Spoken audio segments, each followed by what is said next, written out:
Welcome to the Weekend Warrior Show Recap Podcast. My name is Tyler from the band The Unemployed Architects. This week I'm going to be talking about my show at BraiZe in Bloomington, Illinois, Friday night. And Saturday I played up in Ottawa at a place called Court Street Pub. Also, I did some recording on Sunday, so I'll be talking about that a little bit. So, Friday night at BraiZe. This was our second time there. The first time was just Blair and I, and we ended up and had to play indoor. I think it was like in the winter, so we wouldn't even have had the option to play on the patio or beer garden or whatever you want to call it. This was probably, I think it's our first outdoor show of the season, which, we always look forward to. Summer's always super busy, but, playing outdoor shows, being in that sunshine is good. You also, of course, have the X factor of the rain, so you never really know, you're rolling the dice a little bit more with all the outdoor shows. But anyway, so it was like perfect outside, really, when I got there, but I ended up and was working really hard to set stuff up. I ended up and went pretty early and just did everything by myself, essentially. Lo and Dave also played this show, but they didn't really get there till like 5:30. They were both running a little late, so I probably over-prepared a little bit as far as the sound goes because the space isn't very big. I probably could have got away with just using the JBL sound system, but I ended up and used mostly my alto speakers. So I had a 12-inch main as like the main, and then I had a front fill that I just left on the floor and kind of pointed up in case anybody was up front. And then I had a 10-inch alto for my monitor, 8-inch for Dave's, and then I brought one of my Yamahas for Laurelyn.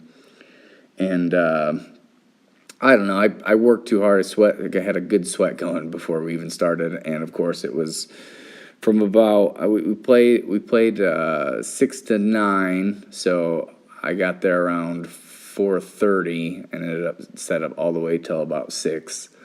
And then, we had to start right away. So I was kind of sweaty from the get-go.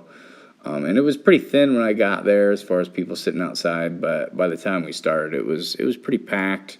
And the patio looked really cool. It had a nice light set up, some nice tables and stuff like that. A nice fountain, and a little circle area for us to kind of set up and perform in. But the show, the people there, the crowd was just like awesome. I mean, I don't think it was our best show necessarily, but they made us feel like it was our best show, if that makes sense. They were just like super into it the whole time. They were really digging the originals, so we ended up and did a lot more of those than we normally do.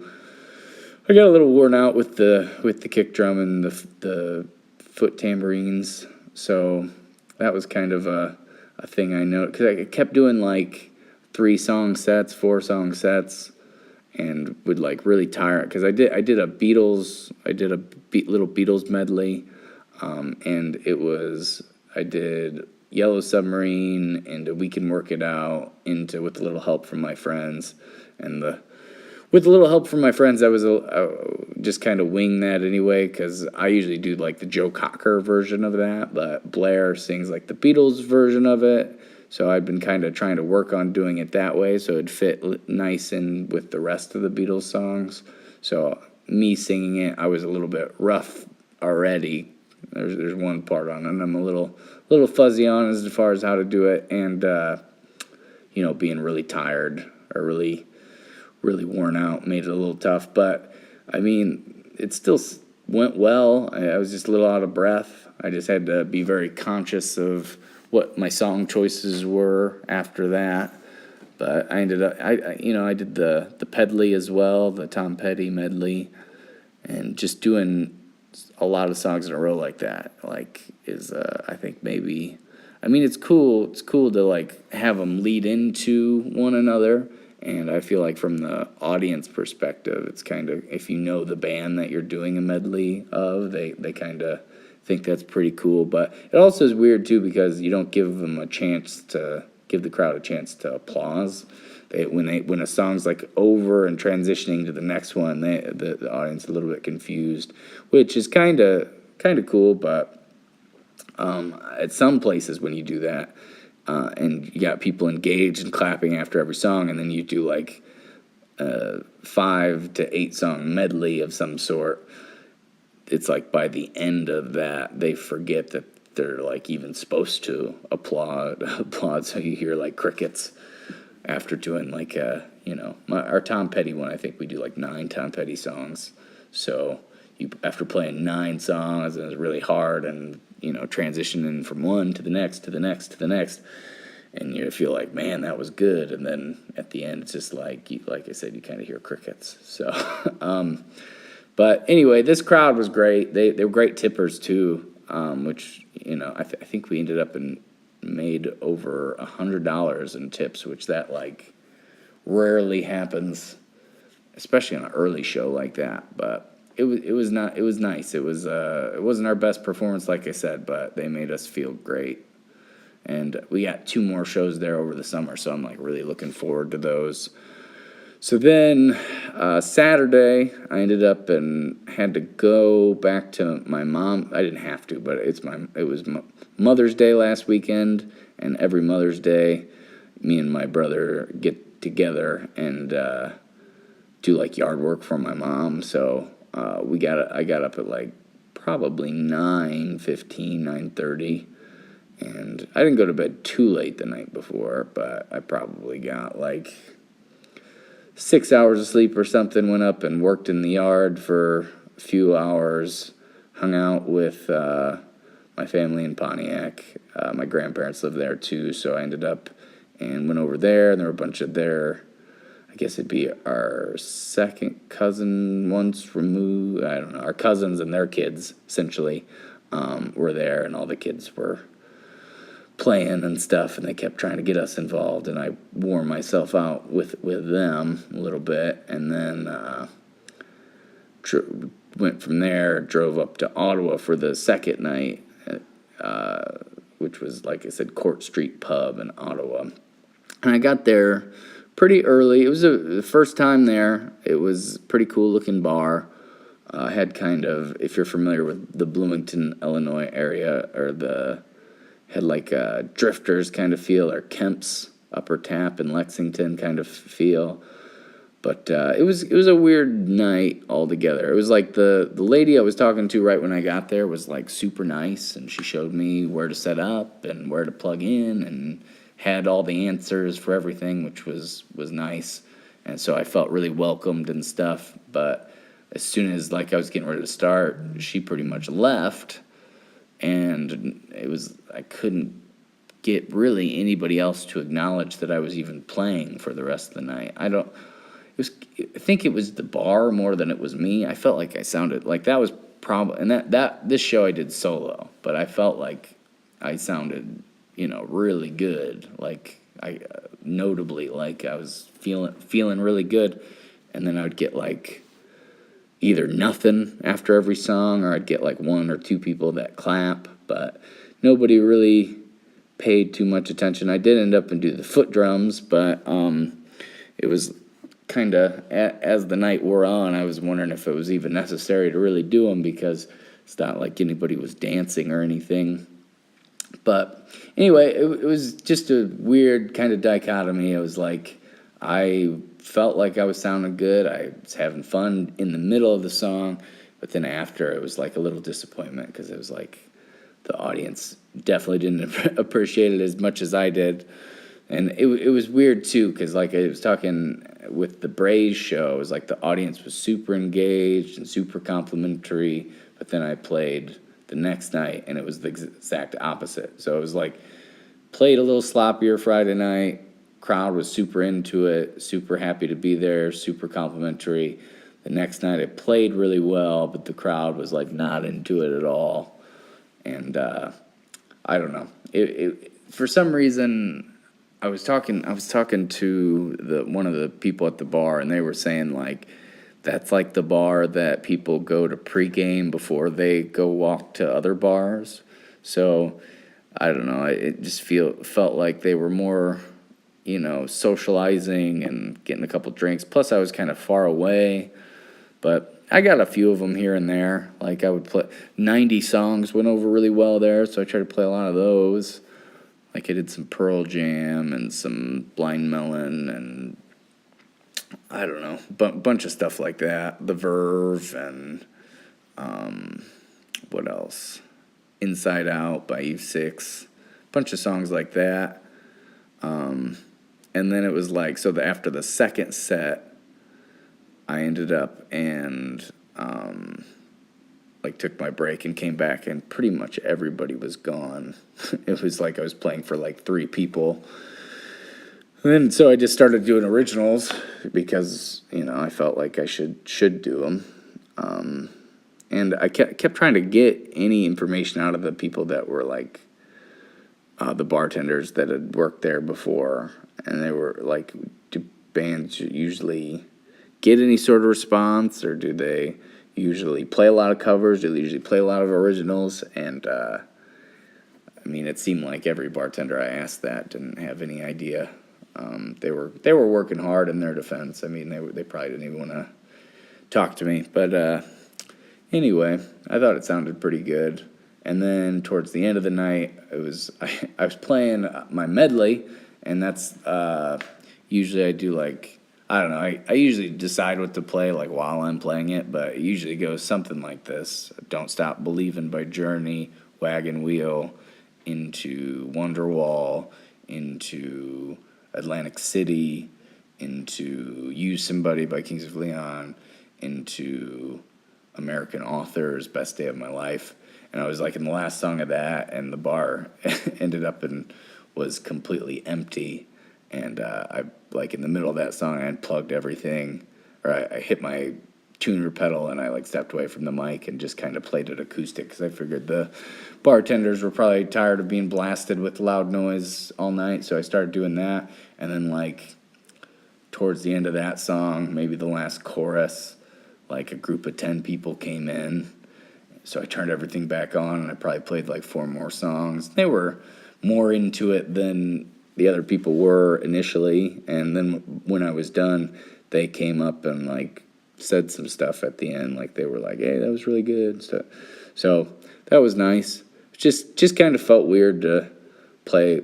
I realized it was probably supposed to be like background music, but it was just a weird like 2 nights in a row of the exact opposite feeling. But anyway, for that show, I used my 12-inch alto, and then I just used a 10 on the floor. No front fill or anything like that. And I don't know, it was just me, so doing sound by myself, maybe that was the reason. Maybe it sounded really good on my side, but maybe it sounded worse on the other side. I don't know. I tried to set the speaker a little higher so that way I wouldn't be blasting anybody directly in the face. So I don't know, maybe I wasn't loud enough. I felt pretty loud, but I kept asking if I was too loud, and nobody said I was, but I thought maybe it was either too loud or too quiet, or I don't know. I just couldn't really crack the bar for some reason, but it was still fine. It was a good gig all around. It was just a little different. But and then Sunday, Saturday night, I didn't get back till probably 2:30, 2:45, and Sunday had recording, so I probably went to bed around like 4. I got up at like noon, so I got a good 8 hours in that night. But I was definitely feeling it, and I had to restring a guitar to get ready for recording. So we had originally booked this recording for Thursday night, which would have been better for me, but there was a scheduling conflict, so we ended up had to do it on Sunday, which I wasn't completely opposed, but usually Sunday is kind of my catch-up day, and I didn't really get one this weekend, so that was a little bit rough. But I don't know, I'm happy to be in the studio and be on the verge of getting something new done. That's always exciting. I had Kevin come in and lay down some bass, and Dave came and did some percussion stuff. Kind of just got the outline of the song, and then we did like a scratch track to kind of get the form. And then I did my acoustic and some mandolin, and then Kev came in, laid down the bass, which we hadn't really played the song very much, so I was kind of nervous, and I think he was kind of annoyed that, I wanted him to come and try to lay something down, but, he clearly had practiced and kind of worked on his parts a little bit. So when he came in, he was pretty prepared. I mean, I hadn't really heard what he had come up with necessarily. I mean, he had like my idea of what I would guess the bass would be, but he kind of elaborated on that quite a bit. So I mean, we still kind of had to make it fit with the song, but I mean, he knocked that out in like an hour. I probably took 2 hours to do my acoustic and mandolin stuff. And I mean, some of the stuff I already knew how we were going to do it, but we were kind of, I don't know, like I did a demo version on my iPad, and so, I mean, the way I recorded it and the way it was coming out in the studio is pretty much just way different. So, not in a bad way, just different. Because, you know, I had like an idea of what it was going to end up and sound like, and it isn't really sounding like that. But again, it's not bad, it's just different. I had like it all like a full demo of it, like how the bass would go, how the acoustic would go, how the mandolin would go, and we ended up and changed a lot of that stuff and added some different stuff. But and then Dave was there, and he ended up and played the congas, bongos, and he did a really good job in the studio. Both Kev and Dave just kind of knocked it out. Dave's first take was pretty much the one that I think we're gonna use, but I don't know.